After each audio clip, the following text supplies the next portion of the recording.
Ma famille jugeait mon diplôme comme de la paperasse sans valeur. À Noël, papa s'est vanté de l'entreprise de mon frère, ricanant, et elle se prend pour une avocate. Ce qu'ils ignoraient, c'est que j'ai gagné le procès qui. Ma famille a toujours considéré mon diplôme d'avocate comme une sorte de blague, de la paperasse sans valeur. Ce soir de Noël, alors que mon père se vantait de la nouvelle entreprise de mon frère en ricanant, et elle se prend pour une avocate, je suis restée silencieuse. Ce qu'ils ignoraient tous, c'est que la paperasse que je venais de signer allait non seulement changer ma vie, mais aussi sauver la leur de la catastrophe. Voici comment tout a commencé, comment un secret a fait exploser des années de mensonges et de mépris. Avant de plonger dans les détails de cette soirée inoubliable, j'aimerais beaucoup savoir d'où vous m'écoutez. Dites-moi dans les commentaires de quelle ville ou de quel pays vous êtes, et quelle heure il est chez vous en ce moment. C'est fascinant de voir jusqu'où ces histoires voyagent. Allez, revenons à Lyon, à ce fameux réveillon de Noël qui a tout changé. La grande maison de mes parents sur les hauteurs de Lyon était une véritable scène de théâtre. De l'extérieur, tout n'était que perfection. Les lumières dorées scintillaient sur la façade en pierre, la neige fraîchement tombée recouvrait le jardin d'un manteau immaculé. À l'intérieur, une odeur riche de dinde rôtie, de cannelle et de sapin fraîchement coupé emplissait l'air. C'était la carte postale parfaite d'une famille française bourgeoise et heureuse. Une mise en scène impeccable. Mais comme dans toutes les bonnes pièces, les drames les plus intenses se jouaient en coulisses, ou plutôt, au vu et au su de tous, mais ignorés par la plupart. Depuis mon arrivée, 1 heure plus tôt, j'avais l'impression d'être un fantôme. Un fantôme poli, qui souriait, qui faisait la bise, mais un fantôme quand même. Tous les regards, tous les rires, toutes les attentions étaient tournées vers mon frère aîné, Thomas. À 40 ans, Thomas était le soleil de l'univers familial. Grand, charismatique, avec ce sourire confiant de celui à qui tout a toujours réussi. Et moi, Amélie, sa cadette de 6 ans, j'étais condamnée à orbiter dans son ombre, une petite lune froide et insignifiante. Mon père, Jean-Pierre, trônait près de la cheminée monumentale, son verre de whisky à la main, tel un roi sur son domaine. Sa voix puissante couvrait sans peine le son des chants de Noël diffusés par les enceintes. Thomas vient de signer un contrat qui va révolutionner son secteur. Je vous le dis, ce garçon a hérité de mon instinct pour les affaires. Il voit les opportunités là où les autres ne voient que des problèmes. C'est dans le sang. Chaque mot était une affirmation de sa propre valeur à travers la réussite de son fils. Ma mère, Isabelle, affairée à vérifier la cuisson des plats, m'a lancé un de ses regards habituels par-dessus son épaule. Un regard fugace, mélange d'excuses et d'impuissance, qui me disait « Laisse passer, ma chérie. C'est Noël. » Mais j'en avais assez de laisser passer. Je me suis dirigée vers le buffet pour me servir une coupe de champagne, mon armure sociale pour ce genre de soirée. C'est là que ma belle-sœur, Chloé, m'a interceptée. Elle était l'incarnation de la perfection glacée, moulée dans une robe de soie qui devait coûter le loyer de mon appartement parisien. Son sourire, bien que large, n'atteignait jamais ses yeux. « Amélie, ma chérie. Quelle surprise de te voir. J'ai cru que tu serais encore coincée au bureau. Toujours aussi passionnée par tes petites affaires au tribunal ?» Les mots étaient choisis avec une précision chirurgicale. Petites affaires. Comme si les vies que je défendais, les injustices que je combattais, n'étaient qu'un jeu d'enfant, un hobby pour m'occuper. J'ai senti mes doigts se crisper sur la tige fine de ma coupe. J'ai puisé au plus profond de moi pour afficher un sourire tout aussi artificiel que le sien. Le droit est un amant exigeant, Chloé. Il ne prend jamais de vacances. Oh, comme c'est poétique, a-t-elle dit avec un petit rire condescendant, avant de se tourner vers ma tante Suzanne. Vous saviez que Thomas pense déjà à ouvrir une filiale à Francfort? Il n'arrête jamais. C'est un vrai bâtisseur d'empire. Je me suis éloignée, le cœur lourd. Chaque compliment adressé à Thomas sonnait comme une critique implicite à mon égard. Il célébrait son empire, un empire dont ils ignoraient les fondations chancelantes. Il se moquait de mon travail, ce même travail qui, à leur insu, venait de poser une rustine sur la coque de leur navire en train de couler. Je les ai observés, perdus dans leur admiration mutuelle, et une certitude s'est ancrée en moi. Cette nuit de Noël ne serait pas une nuit de silence. Ce serait une nuit de révélation. Je souriais poliment, mais à l'intérieur, une tempête faisait rage. Ils ne savaient rien. Ils ne savaient pas que quelques heures plus tôt, la vie de chaque personne dans cette pièce avait basculé pour toujours, et c'était grâce à mes petites affaires. La soirée avançait au rythme des conversations superficielles et des rires forcés. Je m'étais réfugiée près de la grande baie vitrée qui donnait sur le jardin enneigé, observant la scène de loin. C'est là que mon regard a été attiré par ma cousine de 20 ans, Léa, avachie dans un fauteuil, faisant défiler nonchalamment le fil d'actualité de son téléphone. En passant derrière elle pour me resservir un verre, une image et un titre ont capté mon attention. Mon cœur a fait un bond dans ma poitrine. C'était le logo d'un grand quotidien économique. Le titre était en gras, « Victoire historique pour le cabinet parisien Moreau et Dubois, 50 millions d'euros d'indemnité dans un procès phare pour la protection des consommateurs. » Moreau et Dubois. Mon cabinet. Ma victoire. Mon nom n'était pas mentionné, la discrétion était de mise à ce stade, mais c'était mon dossier. 3 ans de ma vie. 3 ans de nuits blanches, de recherches exténuantes, de plaidoiries répétées devant mon miroir jusqu'à l'épuisement. 3 ans de sacrifices personnels, de dîners annulés et de vacances reportées. Tout cela, résumé en quelques lignes sur un écran de téléphone. J'ai regardé, fasciné et horrifié, Léa passer l'article d'un simple mouvement de pouce, sans même le lire, pour s'attarder sur une vidéo de chiot. La nouvelle qui allait changer le destin de sa propre famille était moins intéressante qu'un animal mignon. C'était l'illustration parfaite de ma place dans cet univers. Au même instant, la voix de Thomas, emplie de cette confiance que je commençais à trouver insupportable, s'est élevée du groupe près de la cheminée.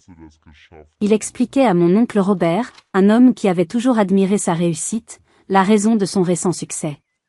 C'est une question de timing, tonton. Le marché était saturé, la concurrence féroce. Et puis, il y a quelques semaines, de nouvelles régulations sectorielles sont apparues, sorties de nulle part. Elles ont complètement rebattu les cartes. Les grosses entreprises se sont retrouvées avec des contraintes énormes, et cela a créé un appel d'air incroyable pour les sociétés plus agiles comme la nôtre. C'est une chance inouïe, un véritable alignement des planètes. Je me suis retournée lentement, ma coupe de champagne à la main. Un alignement des planètes. Une chance inouïe. J'ai failli m'étouffer. Ces régulations n'étaient pas le fruit du hasard. Elles étaient le cœur de ma plaidoirie. J'avais passé des mois à démontrer, expertise à l'appui, que les pratiques monopolistiques de la multinationale que j'attaquais étaient non seulement illégales, mais qu'elles freinaient aussi toute innovation dans le secteur. Les régulations qui avaient créé cet « appel d'air » pour l'entreprise de mon frère étaient la conséquence directe et voulue de ma victoire. Chaque mot, chaque virgule de ces textes portait l'empreinte de mon travail acharné. Mon père, qui avait entendu la conversation, s'est approché pour ajouter sa pierre à l'édifice de la gloire familiale. La chance, ça se provoque, Robert. Thomas a eu la vision de structurer son entreprise pour qu'elle soit prête à bondir sur ce genre d'opportunités. C'est ça, le génie des affaires. Il ne subit pas les événements, il les anticipe. Le génie des affaires. Mon frère récoltait les lauriers d'une guerre qu'il n'avait pas menée, sur un champ de bataille qu'il n'avait même pas su identifier. La situation était si grotesque, si profondément injuste, que la tristesse a commencé à laisser place à une colère froide et déterminée. Il trinquait à un succès dont j'étais l'architecte invisible. J'ai levé mon verre dans leur direction, un toast silencieux et amer. L'envie de tout faire éclater, de crier la vérité au milieu du salon, me démangeait. Imaginez leur visage, le choc, la confusion, l'humiliation. Ce serait si facile. Un mot de moi et leur monde de certitude s'effondrerait. Mais je me suis retenue. Non. Ce serait trop simple, trop rapide. Après des années de mépris, ma revanche méritait une mise en scène. Elle ne serait pas une explosion de colère, mais une lente et méticuleuse partie d'échecs. J'étais en train de placer mes pièces. Je les ai regardés célébrer leur ignorance. Profitez en bien, pensais-je. Le champagne n'aura bientôt plus le même goût. Ce que j'ignorais, c'est que leur ignorance n'était que la partie émergée de l'iceberg. Leur trahison passée allait donner à ma vengeance une saveur bien plus amère, et bien plus juste. Submergée par l'hypocrisie ambiante, j'ai murmuré une excuse à propos d'un appel important et je me suis réfugiée à l'étage. J'avais besoin de respirer, de m'éloigner de cette atmosphère étouffante. Mes pas m'ont conduite instinctivement vers la porte de mon ancienne chambre. En l'ouvrant, une vague de nostalgie amère m'a envahi. Les murs, autrefois recouverts de posters de mes groupes de musique préférés, étaient maintenant d'un gris impersonnel, presque clinique. La pièce avait été transformée en un sanctuaire à la gloire de Thomas. Ses diplômes d'HC trônaient au-dessus du bureau où j'avais passé tant de nuits à réviser mon bac. Des photos de lui serrant la main de personnalités du monde des affaires étaient alignées sur les étagères.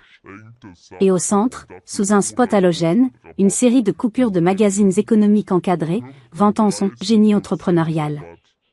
Ma propre histoire dans cette pièce avait été méticuleusement effacée, comme une note de bas de page jugée sans importance.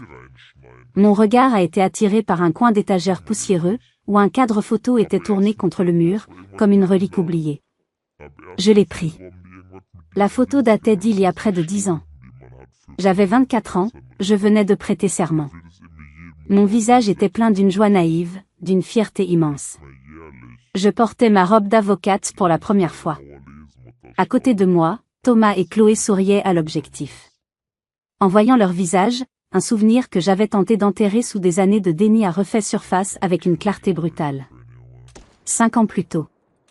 J'étais jeune, ambitieuse, et je venais de monter ma propre structure après avoir quitté un grand cabinet. J'avais faim, j'étais prête à déplacer des montagnes, mais les clients ne se bousculaient pas. Puis, une opportunité en or s'était présentée. Monsieur Dubois, un ami de longue date de mon père et chef d'une belle PME dans le secteur industriel, était empêtré dans un litige commercial complexe. Il m'estimait beaucoup et envisageait sérieusement de me confier l'affaire. C'était le dossier qui pouvait lancer ma carrière, me donner la crédibilité qui me manquait. J'avais travaillé sans relâche sur une proposition préliminaire, j'avais démontré ma maîtrise du sujet. Il était impressionné, presque convaincu. Le coup de grâce a été porté lors d'un dîner chez mes parents, un soir d'été. J'étais allée dans la cuisine aider ma mère à préparer le café. Quand je suis revenue, la conversation avait changé. Monsieur Dubois semblait soudainement plus distant, presque évasif. Le lendemain, il m'avait appelé, la voix pleine d'un embarras palpable, pour m'annoncer qu'il avait finalement décidé de faire appel à un cabinet plus structuré. J'avais été anéantie. J'avais cru que c'était ma faute, mon manque d'expérience. Ce n'est que des mois plus tard, lors d'un déjeuner, que sa femme, après 2 verres de vin blanc, m'avait révélé la vérité, en me faisant promettre de ne jamais la trahir. Pendant mon absence dans la cuisine, Chloé s'était penchée vers Monsieur Dubois avec un air faussement concerné. Jean-Claude, nous adorons Amélie, vous le savez. Elle est si passionnée, si volontaire. Mais c'est précisément pour cela que nous nous inquiétons. Une affaire de cette ampleur. C'est une énorme responsabilité. Un seul faux pas de jeunesse pourrait avoir des conséquences dramatiques pour votre entreprise. Vous ne pensez pas qu'il serait plus prudent de vous appuyer sur une structure avec plus d'expérience? Thomas, assis à côté, n'avait rien dit. Mais son silence était un consentement. Il avait laissé sa femme démolir ma crédibilité. Pire, Madame Dubois m'avait avoué que Thomas avait ajouté, avec un petit sourire en coin, « Il faut bien qu'elle fasse ses armes, mais peut-être pas sur un dossier aussi stratégique. » En fixant la photo, la douleur de cette trahison m'a submergée à nouveau, mais cette fois, elle était mêlée à une rage froide. Ce n'était pas de l'indifférence. Ce n'était pas de l'oubli. C'était un acte de sabotage délibéré. Ils avaient eu peur. Peur que je réussisse. Peur que ma lumière puisse, ne serait-ce qu'un instant, éclipser celle de leur précieux soleil. Que feriez-vous à ma place? Quand vous réalisez que les personnes qui devraient être vos plus grands supporters sont en réalité ceux qui vous scient la branche sur laquelle vous êtes assis? Comment pardonner un tel acte? Dites-le moi dans les commentaires, vos avis m'intéressent sincèrement. J'ai reposé le cadre, face contre le mur, comme je l'avais trouvé. Ma résolution s'est durcie comme de l'acier. La soirée de Noël venait de prendre une toute autre dimension. Il ne s'agissait plus de révéler une vérité, mais de rendre un jugement. Et j'allais être à la fois la procureure, la juge et le bourreau. Je suis redescendue, mon calme extérieur contrastant violemment avec le chaos de mes pensées. J'avais l'impression de voir la scène à travers un nouveau filtre. Chaque rire, chaque compliment sonnait faux. J'ai repris ma place à table, non plus comme une victime, mais comme une observatrice stratégique. Mon attention s'est immédiatement portée sur Mathieu, le frère de Chloé et associé de Thomas. Il était le seul dont le comportement détonnait. Alors que les autres baignaient dans une ignorance béate, lui semblait mal à l'aise. Il participait peu à la conversation, son regard passant de sa tablette professionnelle, où s'affichaient des graphiques et des chiffres, à mon visage. Il y avait une tension palpable en lui, une interrogation qui le rongeait. Il était le directeur financier. Il connaissait la véritable situation de l'entreprise mieux que quiconque, y compris Thomas, qui était plus un commercial qu'un gestionnaire. Mathieu savait à quel point ils avaient frôlé la catastrophe. Le moment est venu au service du dessert, une magnifique bûche de Noël. Alors que ma mère la découpait, Mathieu a posé sa fourchette et s'est tourné vers moi. Il a délibérément ignoré les conversations en cours, créant une petite bulle de silence autour de nous. « Dis-moi, Amélie » a-t-il commencé d'une voix neutre, mais ses yeux me sondaient. « Moreau et Dubois ?» J'ai vu qu'ils avaient récemment recruté un expert en droit de la concurrence européen. C'est un domaine assez pointu. Vous vous développez ? La question était anodine en apparence, mais terriblement précise. Le droit de la concurrence européen était la clé de voûte de mon dossier. C'était un test. Thomas a ri, un peu trop fort. Mathieu, laisse donc ma sœur tranquille avec ses histoires d'avocat. On est à Noël. Parle-nous plutôt de choses sérieuses. Ces chiffres que tu m'as montrés hier, ils sont exceptionnels. Il tentait de détourner l'attention, mais il était maladroit. Mathieu ne l'a pas lâché du regard. Il attendait ma réponse. J'ai pris une petite bouchée de bûche, savourant le silence. J'ai ensuite regardé Mathieu droit dans les yeux. C'est un domaine fascinant, ai-je répondu. Surtout quand de nouvelles régulations viennent perturber un marché qui semblait verrouillé. Cela crée des opportunités inattendues pour certains, et des situations très compliquées pour d'autres. Tout dépend de quel côté de la barrière on se trouve. J'avais pratiquement cité une phrase de ma plaidoirie finale. Un frisson a parcouru Mathieu. Il a compris. Il a eu un très léger hochement de tête, presque imperceptible. Il venait d'avoir la confirmation qu'il cherchait. Son visage s'est fermé, et il a reporté son attention sur son assiette, mais je savais qu'à l'intérieur, son cerveau tournait à plein régime. Il venait de comprendre que le « miracle » qui avait sauvé sa société n'en était pas un. Il venait de comprendre que leur survie dépendait entièrement de moi, la belle-sœur que sa propre sœur et son associé avaient toujours traitée comme une quantité négligeable. La dynamique de la soirée venait de basculer. Je n'étais plus seule à connaître le secret. Nous étions deux. Et contrairement à moi, Mathieu n'avait aucune raison de vouloir protéger Thomas.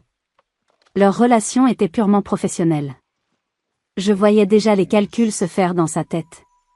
La loyauté envers son associé contre la réalité froide des chiffres et de la survie de l'entreprise. Une fissure venait d'apparaître dans leur façade de succès. Une fissure profonde. Et je savais que quelqu'un d'autre, bien plus direct et bien moins subtil que Mathieu, était sur le point d'arriver et de la transformer en un gouffre béant. Le tic-tac de la bombe à retardement s'accélérait. Juste au moment où ma mère apportait le café, la sonnette a retenti. Une bouffée d'air frais est entrée dans la maison, et avec elle, mon amie Manon. Manon n'est pas seulement une amie, elle est l'une des journalistes d'investigation les plus redoutées de Paris. Elle a un talent unique pour dénicher les secrets les mieux gardés. Je l'avais invitée à passer en fin de soirée, espérant trouver un peu de réconfort dans sa compagnie franche et directe. Je ne me doutais pas qu'elle arriverait avec une grenade dégoupillée. Elle a salué tout le monde avec un sourire charmant qui masquait à peine son esprit affûté comme un scalpel. Son regard a balayé l'assemblée, s'attardant une seconde sur le visage tendu de Mathieu, puis elle m'a fait un signe de tête discret. J'ai compris immédiatement. Elle savait quelque chose. Profitant d'un moment de confusion générale alors que mon père essayait de faire fonctionner sa nouvelle machine à café high-tech, Manon m'a attrapé par le coude et m'a entraîné dans la bibliothèque adjacente. L'odeur de vieux cuir et de papier m'a apaisé un instant. Amélie, écoute-moi attentivement, a-t-elle commencé sans préambule, sa voix basse et urgente. J'ai passé les 2 derniers jours à éplucher les comptes de Wright Industries.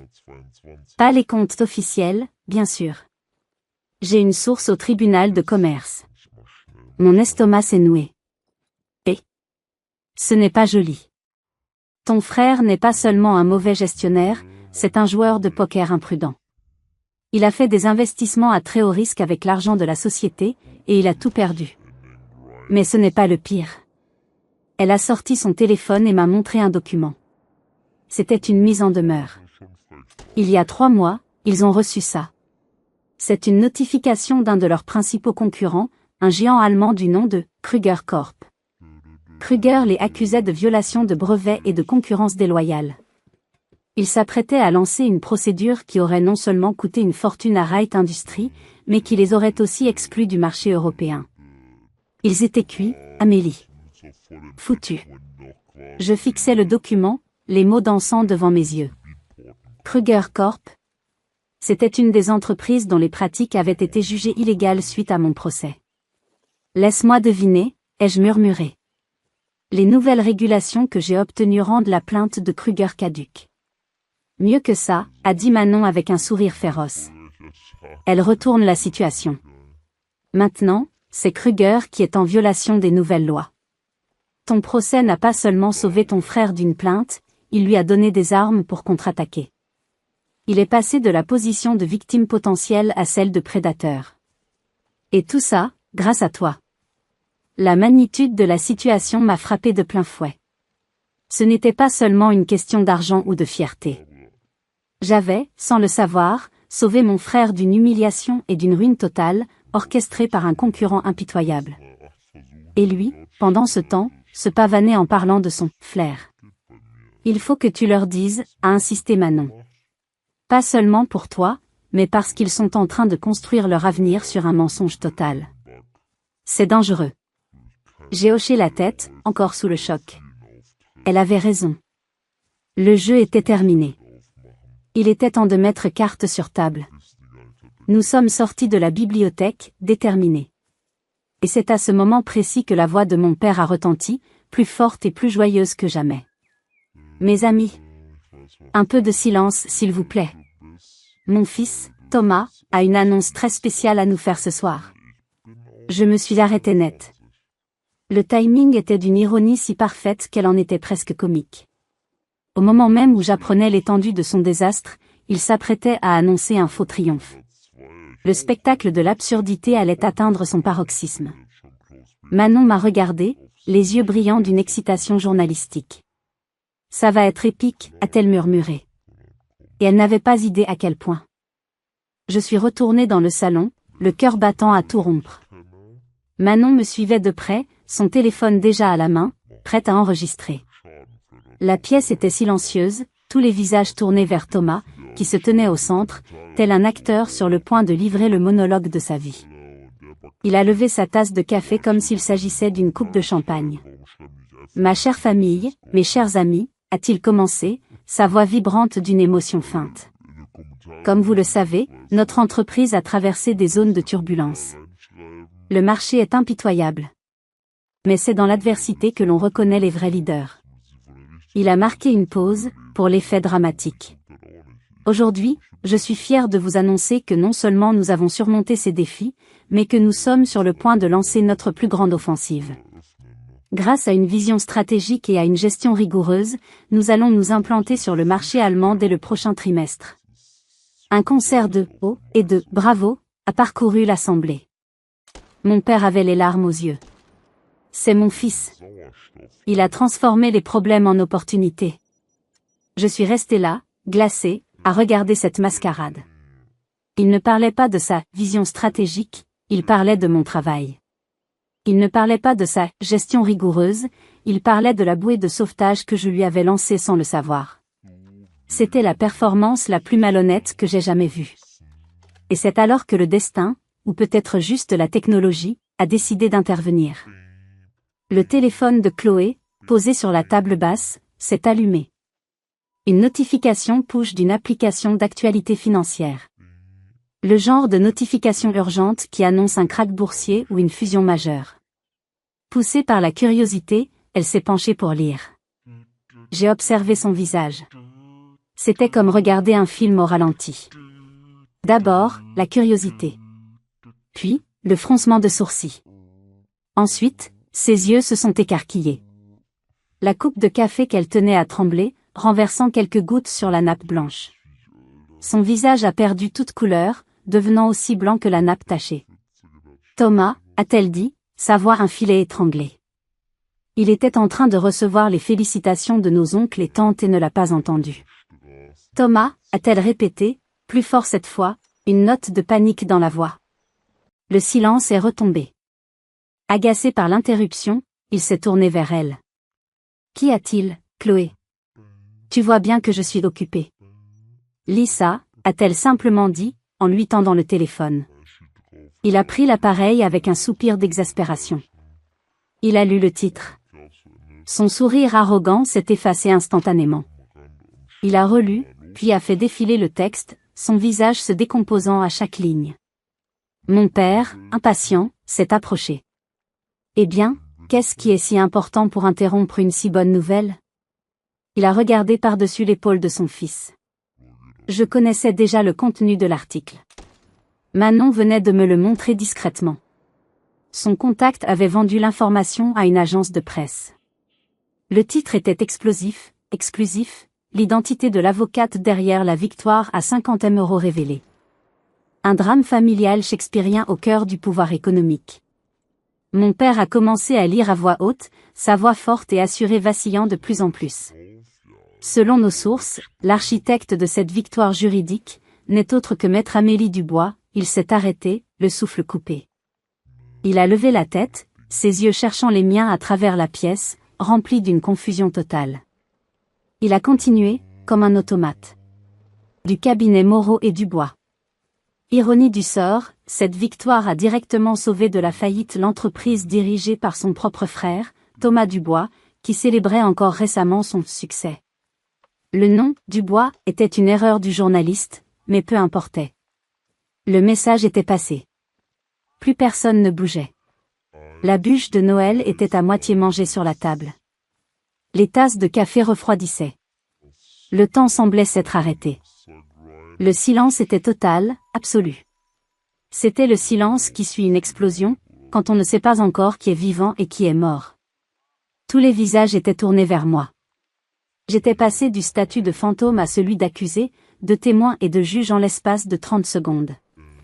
Leur monde venait de basculer, et ils me regardaient tous, attendant que je leur dise si c'était un cauchemar ou la réalité. Le silence s'est étiré, lourd et pesant. Chaque seconde était une torture. C'est Mathieu, toujours le plus pragmatique, qui a trouvé la force de parler. Il n'a pas regardé Thomas ou mon père. Il m'a regardé droit dans les yeux, son visage un masque de gravité. C'est vrai, Amélie? Tout est vrai? Je n'ai pas eu besoin de répondre avec des mots. J'ai simplement soutenu son regard et j'ai hoché la tête. Un seul, lent mouvement de tête. Ce fut le signal. La digue a cédé. Non, a crié mon père, se levant d'un bond. C'est un mensonge. Une calomnie. Ma fille, ce n'est pas possible. Thomas, dis-leur que c'est faux. Mais Thomas était muet, livide, les yeux rivés sur le téléphone comme s'il contenait son arrêt de mort. C'est alors que la voix de Sophie, mon amie, mon roc, a retenti, tranchante comme une lame. Pourquoi est-ce si impossible, Jean-Pierre? Parce qu'elle est une femme? Ou parce que vous avez décidé il y a bien longtemps qu'elle était incapable de réussir quoi que ce soit d'important? Elle s'est avancée, le regard flamboyant. Laissez-moi vous dire ce qui est impossible. Il est impossible de travailler comme elle l'a fait, pendant 3 ans, avec une détermination sans faille. Il est impossible de faire face à une armée d'avocats d'une multinationale et de les mettre à genoux. Et pourtant, elle l'a fait. Pendant que vous étiez trop occupé à polir les trophées de votre fils, elle gagnait une guerre. Chloé a finalement trouvé sa voie, un murmure étranglé. Alors, les régulations, notre survie, tout ça, c'était toi? Oui, Chloé, ai-je dit, et ma propre voix m'a surprise par son calme glacial. Tout ça, c'était moi. Le « coup de chance » de ton mari, c'était mes nuits blanches. Son « génie des affaires », c'était mes conclusions de 300 pages. Je me suis tournée vers mon frère, qui semblait avoir rétréci dans ses vêtements. Alors, Thomas? C'est comment, de construire son empire sur les fondations que tu as toujours méprisées? Il a enfin levé les yeux vers moi, une lueur de panique dans le regard. Amélie, je te jure, je ne savais pas. L'ignorance n'est pas une excuse, c'est un choix, ai-je rétorqué, ma voix montant d'un cran. Tu as choisi de ne pas savoir. Tu as choisi de ne jamais poser de questions. Tu as choisi de me voir comme une petite chose insignifiante qui jouait à l'avocate. La colère, contenue si longtemps, a déferlé. Mais ce n'est même pas le pire. Le pire, ce n'est pas votre mépris. C'est votre trahison. J'ai planté mon regard dans le sien, puis dans celui de Chloé. Vous vous souvenez de ce dîner, il y a 5 ans? Avec Monsieur Dubois? Vous vous souvenez de vos petits conseils prudents? De la façon dont vous m'avez démoli dans mon dos, ruinant la première grande chance de ma carrière? Si la première révélation les avait choqués, celle-ci les a anéantis. Le visage de Chloé s'est décomposé. Thomas a fait un pas en arrière, comme si je l'avais frappé. Mes parents m'ont regardé, horrifiés, ne comprenant pas de quoi je parlais. Oui, ai-je continué, impitoyable. Vous n'avez pas seulement profité de mon travail. Vous avez activement essayé de détruire ma carrière. Et le destin, dans son infinie ironie, a voulu que ce soit cette même carrière qui vous sauve de la faillite. J'ai craché le mot « faillite » au milieu de la pièce. Il a eu l'effet d'une détonation. Ma mère a poussé un petit cri et a porté la main à son cœur. Mon père s'est effondré dans son fauteuil, le visage entre les mains. Le silence est revenu, mais cette fois, il était différent. Ce n'était plus un silence de stupeur. C'était un silence de honte. Un silence de culpabilité. La vérité n'était plus seulement dans les journaux. Elle était là, vivante, brutale, au milieu de leur salon de Noël en ruine. Le roi était nu, son château de cartes s'était effondré, et les fondations pourries de notre famille étaient exposées à la lumière crue de la vérité. Et le coup de téléphone que Thomas allait recevoir n'allait pas seulement confirmer la faillite, il allait signer leur capitulation totale.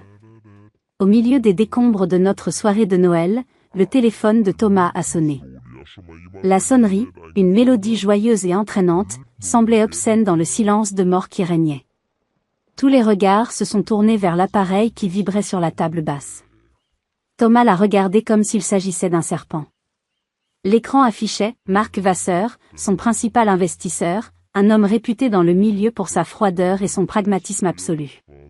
D'une main tremblante, il a décroché. « Marc? Oui, je vois que tu as lu les nouvelles. » Il a écouté, son visage passant par toutes les nuances du désespoir. « Non, ce n'est pas ce que tu crois.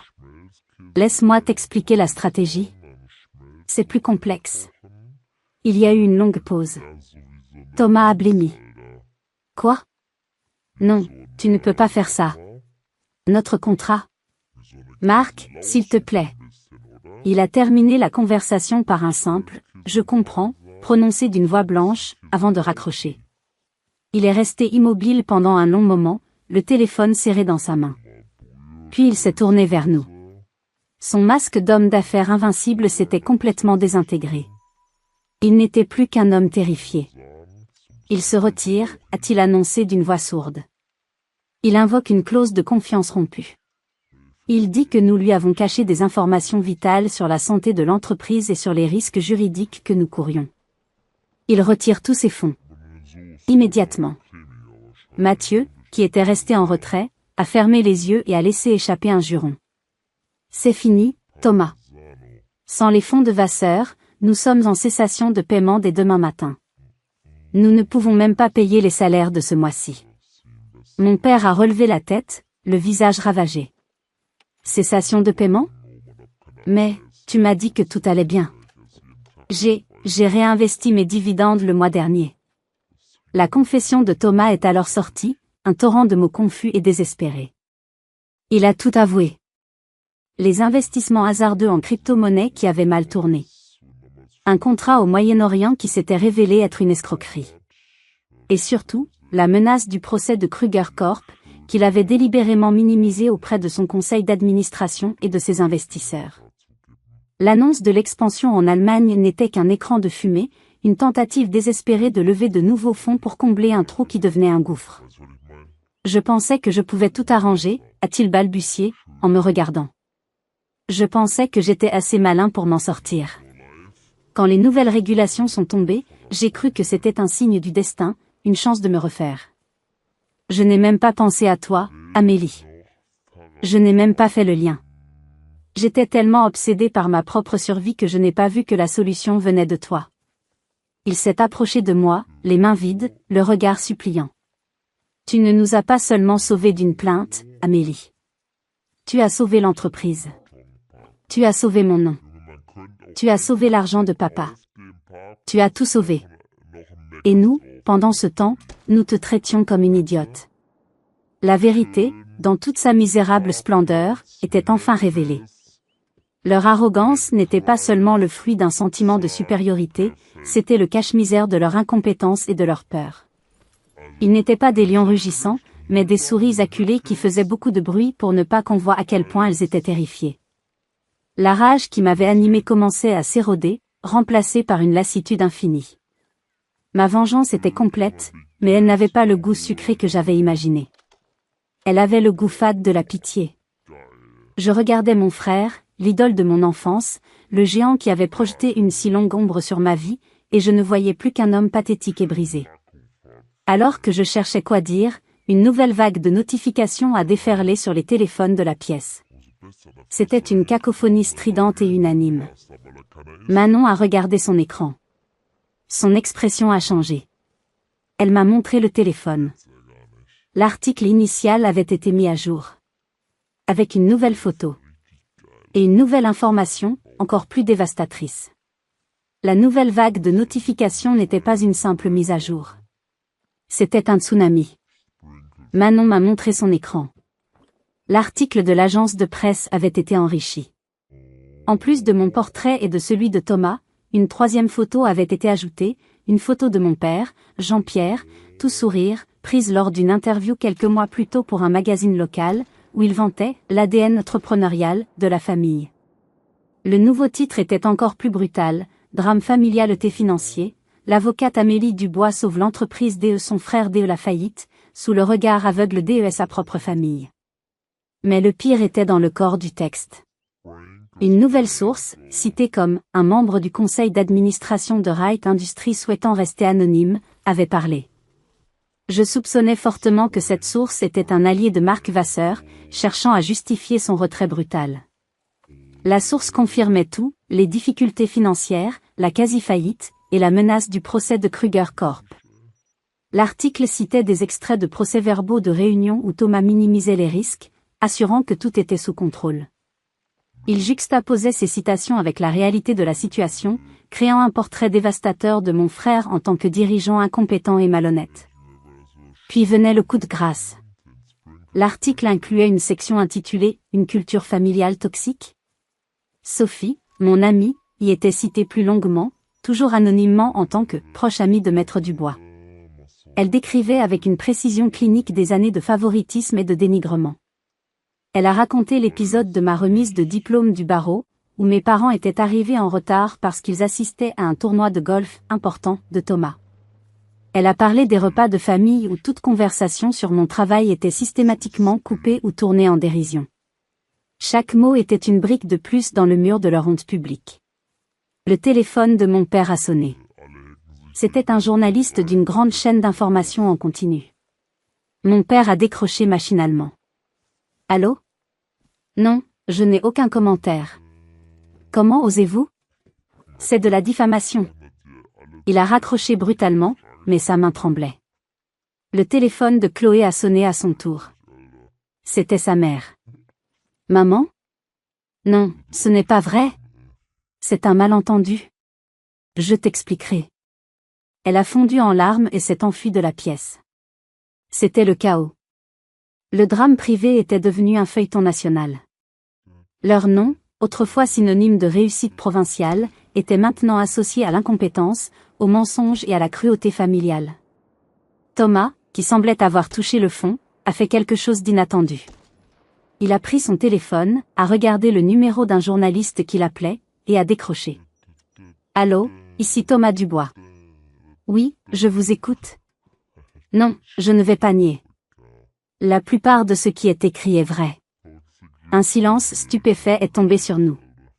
Oui, mon entreprise était en grande difficulté, a-t-il continué, sa voix étonnamment calme. Et oui, c'est le travail de ma sœur qui nous a sauvés. Est-ce que j'ai été un frère et un chef d'entreprise aveugle? Absolument. Je n'ai rien d'autre à ajouter pour le moment, si ce n'est que je dois une reconnaissance et des excuses éternelles à ma sœur, Amélie. Il a raccroché. Il venait de commettre un suicide médiatique, ou peut-être, le premier acte de sa rédemption. Il avait cessé de se battre. Il avait capitulé. Face à la vérité, il avait choisi de ne plus mentir. Au milieu de ce désastre, de cette humiliation publique totale, il avait peut-être, enfin, trouvé une forme de dignité. La tempête faisait rage à l'extérieur, mais à l'intérieur de la maison, un calme étrange s'est installé. Le calme après la bataille. Il ne restait plus que les ruines, et la question de savoir ce que nous allions reconstruire dessus. Et s'il y avait même quelque chose à reconstruire. La déclaration de Thomas aux médias a eu l'effet d'un électrochoc. En admettant publiquement sa faillite morale et professionnelle, il avait mis fin au chaos. Il n'y avait plus rien à cacher, plus de mensonges à défendre. Il ne restait que la vérité, nue et crue, au milieu des restes de notre fête de Noël. Le silence qui a suivi était différent. Ce n'était plus un silence de stupeur ou de honte, mais un silence de recueillement, presque de deuil. Le deuil d'une image familiale, d'une illusion de perfection qu'ils avaient entretenue pendant des décennies. Mon père, qui était resté affalé dans son fauteuil, s'est levé. Il a marché lentement vers moi. Il ne ressemblait plus au patriarche arrogant et dominateur. Il ressemblait à un vieil homme, fatigué et vaincu. Amélie, a-t-il dit, sa voix brisée. Tout à l'heure, je t'ai demandé pardon. Mais je réalise que c'est un mot vide de sens. On ne demande pas pardon pour des années de cécité volontaire. Je ne sais pas si je pourrai un jour me pardonner à moi-même. Il a plongé son regard dans le mien. J'ai passé ma vie à courir après une idée du succès.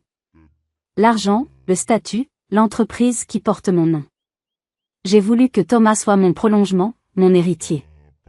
Et dans cette course folle, je suis passé à côté de l'essentiel. J'avais un trésor sous les yeux, un véritable trésor de courage, d'intelligence et de résilience, et je ne l'ai pas vu. Je suis désolé n'est pas assez fort. Je suis dévasté par mon propre échec en tant que père. Ma mère s'est approchée, posant une main tremblante sur mon bras. Nous t'avons nourri, nous t'avons logé, nous t'avons payé des études. Nous pensions que c'était ça, être des parents. Mais nous avons oublié l'essentiel.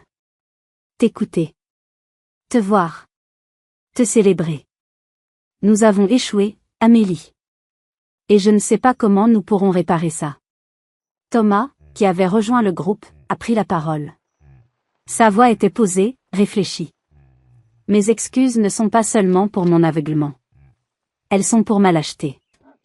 J'ai toujours senti ta force, et au lieu d'en être fier, j'en ai eu peur. C'était plus facile pour moi que tu restes dans l'ombre, pour que ma propre lumière paraisse plus vive. L'histoire avec Monsieur Dubois, ce n'était pas juste une erreur. C'était un acte délibéré de quelqu'un qui avait peur de la compétition, même venant de sa propre sœur. C'est la vérité la plus laide à mon sujet, et je dois vivre avec. Chloé, revenue dans la pièce, les yeux bouffis, a ajouté d'une voix à peine audible, « J'ai été méchante et stupide. » Il n'y a pas d'autre mot. J'ai été emportée par ce culte de la réussite et j'ai participé à cette injustice. Je le regrette profondément. J'ai écouté leurs paroles, une par une. Elles semblaient sincères. La chute avait été si brutale qu'elle les avait forcés à une introspection qu'ils n'avaient jamais faite auparavant. Mais des années de blessures ne s'effacent pas avec quelques phrases, aussi sincères soient-elles. J'entends vos excuses, ai-je dit, ma voix plus douce qu'auparavant, mais toujours ferme. Et peut-être qu'un jour, elles trouveront un écho en moi. Mais pour l'instant, j'ai besoin de plus que des mots. J'ai besoin de preuves. J'ai besoin de voir des changements réels, pas seulement des remords nés d'une humiliation publique. Je les ai regardés, un par un. Comprenez-vous vraiment? Comprenez-vous le poids de chaque petite remarque, de chaque soupir d'exaspération, de chaque sujet de conversation détourné quand je parlais de mon travail? Comprenez-vous que vous n'avez pas seulement blessé mes sentiments, mais que vous avez tenté de saper ma confiance en moi, année après année? Ils ont tous hoché la tête, silencieusement. Alors ne me demandez pas de pardonner, ai-je conclu. Montrez-moi que vous avez changé. Prouvez-le. Chaque jour. C'était un ultimatum. La balle était dans leur camp. La conférence de presse annoncée pour le surlendemain à Paris ne serait pas seulement un exercice de communication de crise. Ce serait leur premier test. Leur première chance de me montrer qu'ils avaient enfin commencé à comprendre. L'atmosphère de la salle de conférence de l'hôtel Georges V à Paris était électrique. Une centaine de journalistes étaient entassés, leurs caméras et micros pointés vers l'estrade comme des armes. L'histoire avait tous les ingrédients d'un feuilleton à succès, argent, trahison, drame familial et rédemption potentielle. J'étais assise au centre de la table, mon nom inscrit sur un carton devant moi, Maître Amélie Dubois. À ma droite, Thomas. À ma gauche, le directeur de mon cabinet, venu en soutien. Au premier rang de l'audience, mes parents. Leurs visages étaient graves, tendus. C'était la première fois qu'ils assistaient à un événement professionnel pour moi, et c'était dans les circonstances les plus extraordinaires. Thomas a pris la parole en premier. Il s'est levé, et ce simple geste a montré un changement. Il ne dominait plus l'espace, il l'occupait avec une humilité nouvelle. Il n'a lu aucun discours. Il a parlé avec son cœur. Bonjour à tous. Je ne suis pas ici aujourd'hui pour vous présenter des excuses ou pour tenter de redorer mon image. Je suis ici pour rétablir une vérité. Il a raconté l'histoire, sans phare, sans chercher à se dédouaner. Il a parlé de ses erreurs de gestion, de la quasi-faillite, de la menace de Kruger Corporation. Puis il s'est tourné vers moi. Pendant des années, j'ai cru que j'étais le pilier de notre famille. J'avais tort. Le véritable pilier a toujours été ma sœur, Amélie. Son travail acharné, son intelligence et son intégrité sans faille ont sauvé mon entreprise, mon honneur et l'héritage de notre famille. J'ai passé ma vie à la regarder sans la voir. Aujourd'hui, mes yeux sont enfin ouverts. Quand ce fut mon tour, je n'ai pas parlé de la famille. J'ai parlé du droit. J'ai expliqué les subtilités de mon dossier, la portée des régulations, l'importance de la protection des consommateurs. J'ai parlé avec la passion de mon métier, montrant à tous non pas la victime d'un drame familial, mais une professionnelle accomplie et redoutable. Je sentais le regard de mon père sur moi, et pour la première fois, je n'y ai pas vu de la fierté condescendante, mais une admiration pure et simple. Pendant les questions-réponses, un journaliste a posé la question que tout le monde attendait, Monsieur Dubois, après de telles révélations, comment envisagez-vous l'avenir de vos relations professionnelles et personnelles avec votre sœur? Thomas s'est levé à nouveau. J'ai demandé à Amélie de rejoindre notre conseil d'administration. Ce n'est pas un cadeau. C'est une nécessité. Son expertise juridique, plus important encore, sa boussole morale, sont des atouts dont notre entreprise a désespérément besoin pour se reconstruire sur des bases saines. J'espère qu'elle acceptera de nous guider. Tous les regards se sont tournés vers moi. J'ai pris le micro. La reconstruction d'une entreprise, comme celle d'une famille, demande du temps et des actes concrets. J'ai accepté de siéger au conseil d'administration, non pas pour mon frère, mais pour les employés de l'entreprise et pour l'intégrité du marché qu'elle sert. Ma présence sera un gage de transparence et de rigueur. Mes mots étaient clairs. J'acceptais d'aider, mais selon mes propres termes. Je n'étais plus la petite sœur dans l'ombre, j'étais une partenaire stratégique, une puissance indépendante. Un nouvel ordre était né, non seulement dans la salle de conférence, mais aussi au sein de notre famille. Après la conférence, alors que les journalistes se dispersaient, nous nous sommes retrouvés un instant seuls. Thomas s'est approché de moi.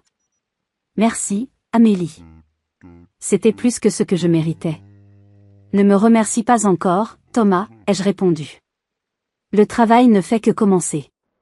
Et je serai une administratrice très exigeante. Il a souri, un vrai sourire, pour la première fois depuis des jours. Je n'en attends pas moins. Un premier pas venait d'être fait. Un pas fragile, mais un pas dans la bonne direction. Alors que nous quittions la salle de conférence, l'adrénaline retombant pour laisser place à une immense fatigue, mon père s'est approché de moi, hésitant. Il avait l'air plus vieux, plus vulnérable que jamais. Amélie, a-t-il commencé, sa voix un peu rauque. Je sais que j'ai beaucoup à me faire pardonner. Des années, en fait. Mais j'aimerais commencer quelque part. Il a sorti son portefeuille et en a tiré une vieille photo, cornée et usée. C'était une photo de moi à l'âge de 10 ans, lors d'un concours de sciences que j'avais gagné. J'étais la seule de la famille sur la photo, car il était allé à un match de foot de Thomas ce jour-là. Je l'ai gardé toutes ces années, a-t-il dit. Même quand j'étais trop stupide pour te dire à quel point j'étais fière. Je me demandais si, peut-être, on pourrait prendre une nouvelle photo. Tous ensemble. Une vraie. Sa demande était simple, presque enfantine. Mais elle était chargée de tout le poids de ses regrets. Ce n'était pas pour les apparences, pas pour les médias. C'était pour lui. Pour nous. J'ai regardé autour de moi. Ma mère pleurait silencieusement, mais un sourire était sur ses lèvres. Thomas me regardait avec une gratitude et un respect que je n'avais jamais vu dans ses yeux. Chloé et Mathieu se tenaient en retrait, l'air humble et contrit. Mes amis, Sophie et Manon, me souriaient, m'encourageant du regard. J'ai senti le mur de glace que j'avais érigé autour de mon cœur se fissurer un peu. La colère s'était dissipée, laissant place à une tristesse profonde, mais aussi à une lueur d'espoir. D'accord, papa, ai-je dit doucement. Faisons cette photo. Nous nous sommes rassemblés, non pas en randonnion comme dans les photos de famille traditionnelles, mais en un groupe plus naturel. Spontanément, ils m'ont laissé la place centrale. Mon père s'est mis à ma droite, posant timidement sa main sur mon épaule. Ma mère s'est mise à ma gauche, serrant ma main. Thomas s'est placé juste derrière moi, comme un protecteur. Manon a levé son téléphone pour prendre la photo. Au moment où le flash a crépité, une pensée claire a traversé mon esprit. Ma véritable victoire n'était pas d'avoir gagné 50 millions d'euros. Ce n'était pas d'avoir sauvé leur entreprise. Ce n'était même pas d'avoir finalement obtenu leur reconnaissance. Ma plus grande victoire, c'était d'avoir réussi à construire ma propre valeur, ma propre force, en dépit de leur manque de soutien. J'avais réussi non pas grâce à eux, mais pour moi. Et ce faisant, paradoxalement, je leur avais donné l'opportunité de se regarder en face et de changer. Le chemin vers la guérison serait long et semé d'embûches. La confiance est comme une porcelaine fine, une fois brisée, même recollée, elle porte toujours les cicatrices. Mais pour la première fois de ma vie, je sentais que nous avions une chance de devenir une vraie famille. Non pas une famille parfaite, mais une famille honnête. Cette histoire, mon histoire, m'a appris une leçon fondamentale. Votre valeur ne se mesure pas à l'aune du regard des autres, même de ceux que vous aimez le plus au monde. Elle se forge dans le silence de vos efforts, dans la résilience face à l'adversité, et dans la capacité à rester fidèle à qui vous êtes, même lorsque personne ne semble vous voir. Cette histoire vous semble-t-elle familière? Avez-vous déjà eu l'impression que vos réussites étaient invisibles aux yeux de vos proches, ou pire, qu'on essayait de les diminuer? Racontez-moi vos histoires dans les commentaires ci-dessous. Partageons nos expériences pour nous sentir moins seuls. C'est en partageant qu'on se rend compte qu'on n'est pas seul à vivre ces drames familiaux, ces blessures invisibles qui marquent pourtant si profondément. Merci de m'avoir écouté jusqu'au bout. Si cette histoire a résonné en vous, n'hésitez pas à laisser un pouce bleu pour soutenir la chaîne, et surtout, abonnez-vous pour ne pas manquer les prochaines histoires sur la force incroyable qu'on peut trouver en soi pour surmonter les épreuves de la vie. Prenez bien soin de vous, et n'oubliez jamais votre propre valeur.